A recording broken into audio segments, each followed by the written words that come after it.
आज अक्षय तृतीया का पावन पर्व है। हमारे सभी दर्शकों को इसकी बहुत बहुत शुभकामनाएं।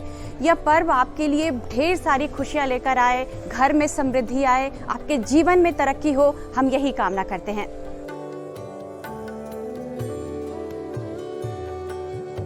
आज अक्षय तृतीया के मौके पर हम आपको बताने जा रहे हैं इस पर्व की महत्ता।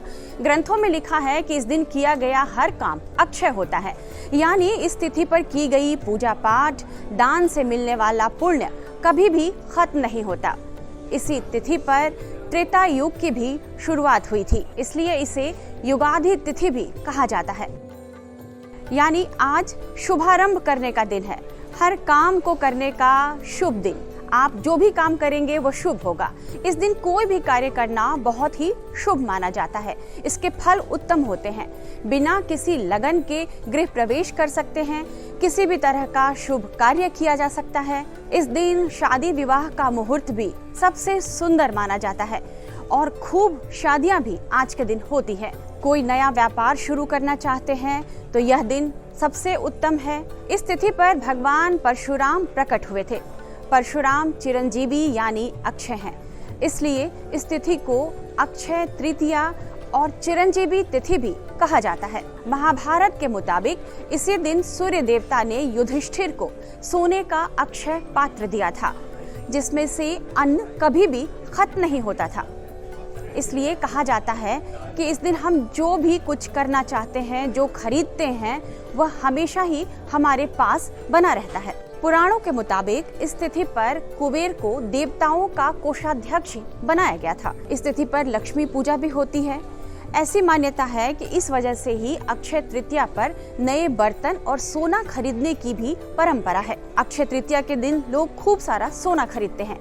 इस त्योहार को सीधे सोने की खरीदारी से जोड़कर देखा जाता है, लेकिन महंगा सोना होने की वजह से हर किसी के लिए इसे खरीद पाना संभव नहीं होता। तो आप चिंता में पड़ जाते हैं कि ऐसे में क्या करें, हम कैसे सोना खरीदें। हर किसी के मन में ये सवाल उठता है कि इस दिन सोने जैसी महंगी वस्तु के स्थान पर और क्या खरीदें जिससे हमारे घर में समृद्धि आए।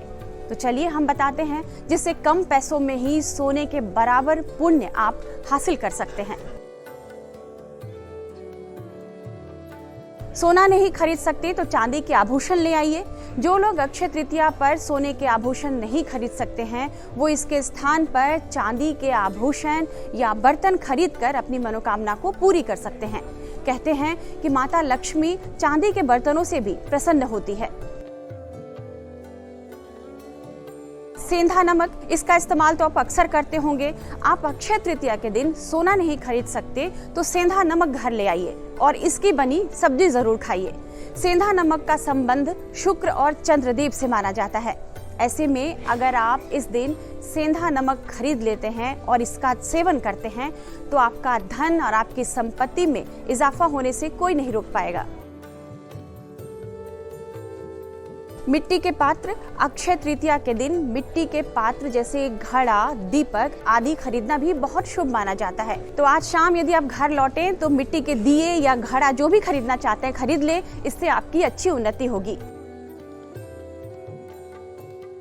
जौ या पीली सरसों तो जानते होंगे। इस दिन सोना नहीं खरीद सकते तो सोने जैसे दिखने वाला, चमकने वाला छोटा सरसों आप उसे जरूर खरीद लीजिए। जौ भी खरीद सकते हैं। कहते हैं कि इसकी खरीदारी भी सोना या चांदी खरीदने के बराबर जैसा पुण्य आपको जरूर देगा। कौड़ी, ये मत कहिए कि कौड़ी के दाम है। अक्षय तृतीया पर कौड़ी की खरीदारी बहुत शुभ मानी जाती है। कहते हैं कि इससे माता लक्ष्मी असीम कृपा बरसाती है। बर्तन भी खरीद सकते हैं। अक्षय तृतीया के दिन आप चाहें तो तांबे या पीतल के बर्तन खरीदना बेहद शुभ होता है। कहते हैं ऐसा करने से घर में धन्य धान्य की वृद्धि होती है, आपकी संपत्ति में इजाफा होता है। और हाँ, जाते जाते हम आपको यह जरूर याद दिला देते हैं कि आज अक्षय तृतीया के दिन कई शादियां हैं। आपके शहर में भी कई शादियां होंगी, आपके पास कार्ड आए होंगे। दिल्ली एनसीआर में तो आज हजारों शादियां हैं।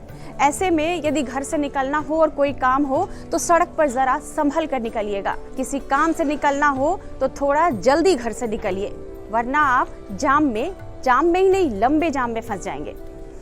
आप सबको अक्षय तृतीया की एक बार फिर से ढेर सारी शुभकामनाएं।